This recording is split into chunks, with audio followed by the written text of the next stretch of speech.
اعوذ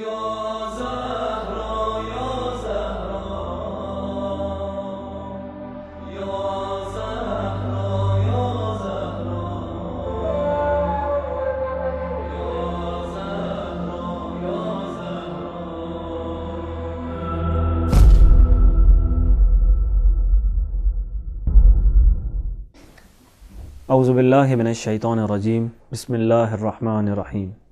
ناظرین محترم السلام علیکم۔ سرزمین مقدس قم سے پروگرام کلام کوثر کے دوسرے ایپیسوڈ میں آپ کا استقبال ہے۔ پچھلے ایپیسوڈ میں خطبہ فدق کے حوالے سے مقدماتی گفتگو ہوئی، برادران اہل سنت کی کتب کے حوالے نقل ہوئے، مدینہ کے حالات کا جائزہ لیا گیا اور خطبہ فدق سے جڑے ہوئے دوسرے موضوعات کی طرف اشارہ ہوا۔ آج کے اس ایپیسوڈ میں خطبہ فدق پر نئے پہلوؤں سے گفتگو کریں گے۔ ہمارے ساتھ اسٹوڈیو میں موجود ہیں عالی جناب مولانا علی عباس خان صاحب۔ مولانا صاحب السلام علیکم۔ وعلیکم السلام ورحمۃ اللہ وبرکاتہ۔ آپ کے بہت شکر گزار ہیں کہ آپ نے ہماری دعوت قبول کی اور اسٹوڈیو میں تشریف لائے۔ آپ کا بھی شکریہ۔ مولانا پچھلے ایپیسوڈ میں جناب سیدہ سلام اللہ علیہ کی علمی شخصیت پر گفتگو جاری تھی۔ آپ سے درخواست کریں گے کہ اسی گفتگو کے سلسلے کو آگے بڑھایا جائے۔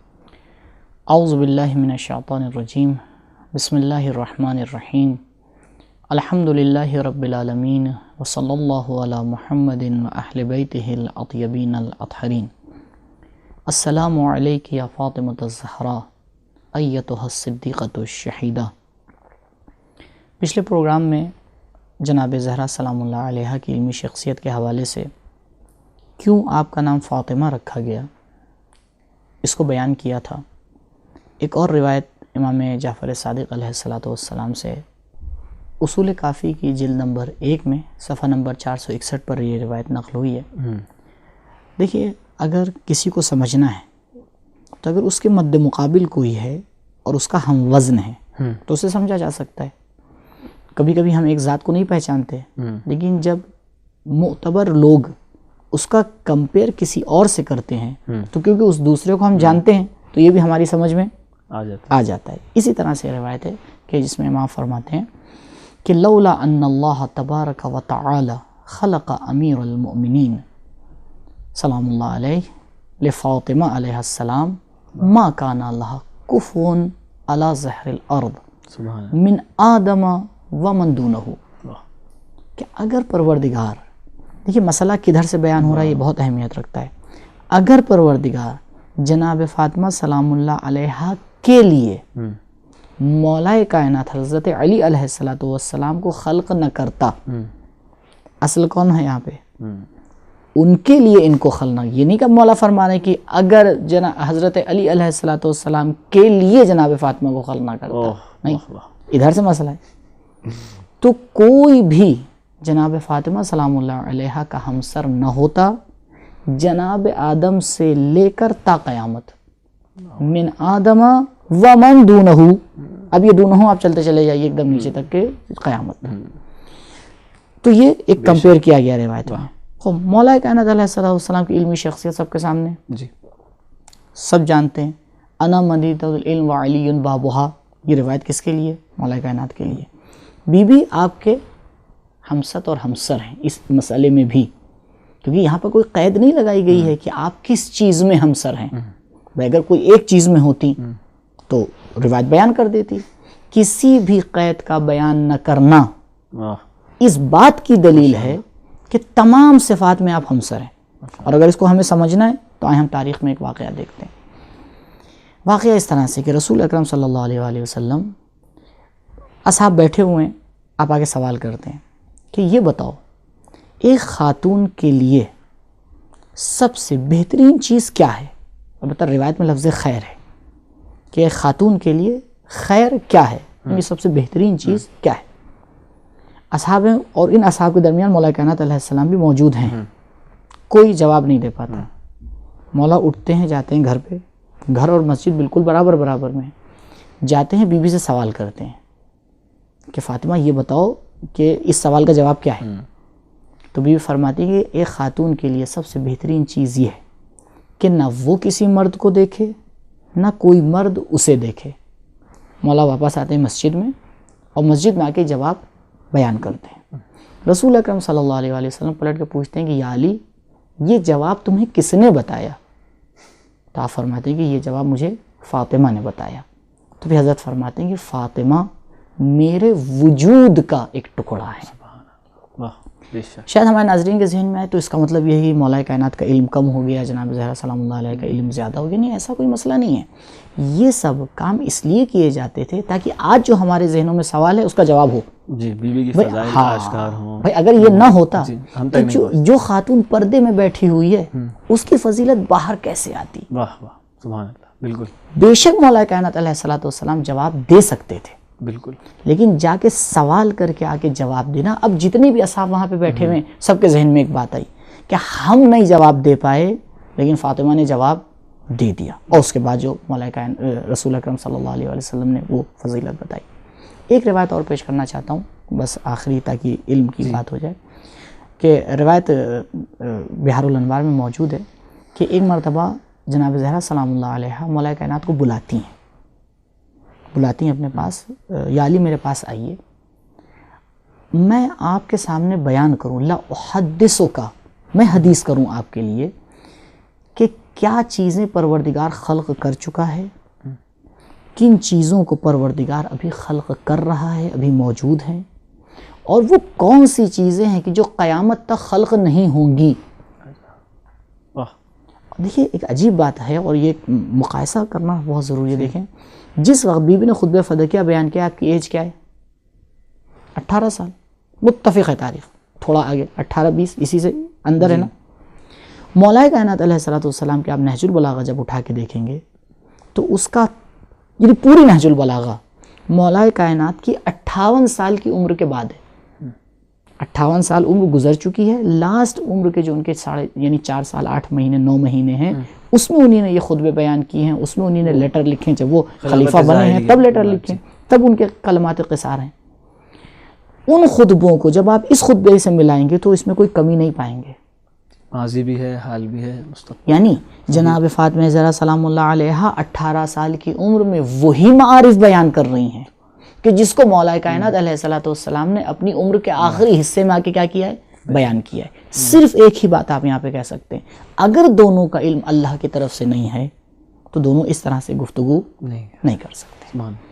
اچھا مولانا، ایک سوال اور یہاں پہ یہ ہے کہ کسی بھی کلام کا، گفتگو کا جو ابتدائی حصہ ہوتا ہے وہ بہت اہمیت کا حامل ہوتا ہے. قرآن کریم کی طرف ہم دیکھتے ہیں کہ سورہ حمد سے قرآن کریم کی ابتدا ہوتی ہے. کہتے ہیں کہ تمام معارف جو قرآن کریم کے ہیں وہ خلاصہ جو ہیں وہ کر دیے گئے ہیں سورہ حمد کے اندر. بی بی کے کلام کی ابتدا کیسے ہوتی ہے؟ جی، اشارہ کیا تھا پچھلے پروگرام میں ہم نے کہ جب بی بی کو خبر ملتی ہے اور اطلاع ملتی ہے تو آپ اپنے گھر سے نکلتی ہیں اور آتی ہیں، یہاں تک کہ آپ پہنچتی ہیں مسجد کے اندر. جب آپ مسجد میں پہنچتی ہیں جو انداز ہے بی بی کا، دو اس میں ایک عجیب باتیں ہیں جو ملتی ہیں ہمیں. ایک تو یہ ملتی ہے بات کہ جب بی بی جا رہی تھیں تو جو خواتین کے درمیان اور آپ ان کے درمیان موجود تھیں تو آپ جو چل رہی تھیں، یہ روایت کا جملہ ہے، تخرم مشیتها کمشیت رسول اللہ صلی اللہ علیہ وآلہ وسلم، کہ آپ کے چلنے کا انداز بالکل رسول خدا صلی اللہ علیہ وآلہ وسلم کے چلنے کے انداز میں تھا. اس انداز میں آپ مسجد میں پہنچیں. جب آپ مسجد میں پہنچیں تو مہاجر ہیں، انصار ہیں، دوسرے لوگ بھی موجود ہیں. فنیقت دونہا ملعتن، ایک پردہ جو ہے وہ لگایا جاتا ہے کہ بی بی آئی ہیں، ایک پردہ لگایا جاتا ہے، ایک طرف بی بی ہیں اور جو ان کے ساتھ خواتین آئی ہیں وہ تشریف فرما ہوتی ہیں، دوسری طرف مہاجرین ہیں، انصار ہیں اور جو لوگ مسجد میں موجود ہیں وہ ہیں. بی بی آ کے بیٹھتی ہیں، کچھ دیر چپ رہتی ہیں اور اس کے بعد کس کے روتی ہیں، چیخ مار کے روتی ہیں، انتن، یہ روایت کا جملہ ہے. اب آپ سوچیں کہ ایسے ماحول میں کہ سب منتظر ہیں کہ یہ ایک دم سے کیا ہوا، کیونکہ اس سے پہلے ایسا نہیں ہوا تھا کہ خاتون مسجد میں آئے اور اس طرح سے ان لوگوں کو لگے کہ کچھ کہنے آئی ہیں، کچھ بولنے آئی ہیں. خود یہ بی بی کا آنا ایک منفرد انداز ہے اور سب کو پتہ ہے کہ والد اس دنیا سے جا چکے ہیں، اور اگر کوئی سب سے زیادہ محزون ہے تو وہ یہی خاتون ہے، کیونکہ جتنی نزدیک جو جگر کا ٹکڑا ہو، وجود کا ٹکڑا ہو، تو اگر وجود پہ جیسے اثرات ہیں ویسے اثرات اس ٹکڑے پہ بھی ہوں گے. بیوی چیخ مار کے روتی ہیں, جیسے ہی روتی ہیں پوری پبلک جو وہاں پر موجود تھی وہ رونے لگتی ہے. بیوی چپ ہوتی ہیں, کچھ ٹائم لگتا ہے, دھیرے دھیرے سب چپ ہوتے ہیں. پھر اس ماحول میں آ کے آپ اپنا خطبہ شروع کرتی ہیں. یعنی لوگ بالکل تیار ہیں, آمادہ ہیں بات کو سننے کے لیے, سمجھنے کے لیے. جیسے بھی گفتگو شروع کرتی ہیں دوبارہ لوگ رونا شروع کر دیتے ہیں. کیوں؟ کیونکہ اس آواز میں ایک ایسا حزن تھا, اس آواز میں ایک ایسی حقیقت تھی کہ لوگ رونے کے اوپر مجبور ہو جاتے ہیں. بی بی رکتی ہیں, پھر دوبارہ سے اپنے خطبہ اسی کو آگے بڑھاتی ہیں. دیکھیے ماحول کو اگر آپ غور کریں تو معمولاً ایسے وقت میں خطبہ جو بلیغ لوگ ہیں ایسے الفاظ کو چنتے ہیں کہ جو الفاظ ان کی آواز کی تھراہٹ کو چھپا لیں. کیوں؟ کیونکہ یہ الفاظ بیان کر دیں گے کہ میں کس حالت میں ہوں, اور جب تک کہ خطبہ ایک مستحکم انداز میں بیان نہ کیا جائے اس کا اثر نہیں ہوتا. تو یہاں پر تقاضا یہ تھا کہ بی بی ان الفاظ کو چنیں کہ جن کے اندر کھینچنے کی فرصت ہو, تاکہ اس میں جو ہے وہ جو آواز کی تھراہٹ ہے, جو آواز کے اندر ایک مثال کے طور پر کپ کپاہٹ ہے, وہ اس کے اندر آ کے دب جائے. لیکن قطعاً جناب زہرا سلام اللہ علیہ ان الفاظ کو چنتی ہیں کہ عام حالات میں خطیب کے لیے ان کا ادا کرنا مشکل ہے. اس طرح سے شروع کرتی ہیں بی بی, الحمدللہ علی ما انعم وَلَهُ الشُّكْرُ عَلَى مَا أَلْحَمَ وَلَهُ الثَّنَاءُ بِمَا قَدَّمَ. آپ دیکھ رہے ہیں کتنے سنگین الفاظ کو چنا ہے بی بی نے, کہ عام حالات میں لوگ نہیں بیان کر سکتے ان الفاظ کو, اور بی بی ایسے حالات میں کہ غم طاری ہے اور جو حق تھا وہ چھینا گیا ہے, اور مسجد میں آ کے اتنے لوگوں کے درمیان کہ وہ بی بی جو خود یہ کہہ رہی ہو کہ ایک خاتون کے لیے بہتر یہ ہے کہ نہ وہ جو ہے وہ مردوں کو دیکھے نہ کوئی مرد اسے دیکھے. اب ان حالات میں جب بی بی آگے بیان کر رہی ہیں اور ان الفاظ کو چن رہی ہیں, اس کا مطلب یہ ہے کہ علم کے اعتبار سے کس درجے کے اوپر فائز ہیں. اور یہاں سے آپ خطبے کو شروع کرتی ہیں. البتہ غور کیجئے گا, حمد سے شروع کرنا یہ کوئی منفرد انداز نہیں ہے, یہ تو قرآن بھی ہمیں سکھا رہا ہے. رسول اکرم صلی اللہ علیہ وآلہ وسلم بھی جب آپ خطبہ دیتے ہیں تو حمد الہی سے شروع کرتے ہیں. مسئلہ حمد کا نہیں ہے, مسئلہ یہ ہے کہ حمد کو کس سانچے میں پیش کیا جائے, کس طرح سے, کس انداز سے آ کے پیش کیا جائے. بھئی آپ مختلف انداز سے خدا کی حمد کر سکتے ہیں. آپ آگے سیدھا سیدھا کہہ سکتے ہیں الحمدللہ رب العالمین, یا آپ کوئی اور جملہ انتخاب کر سکتے ہیں, احمد اللہ, حمد اللہ, کوئی بھی جملہ.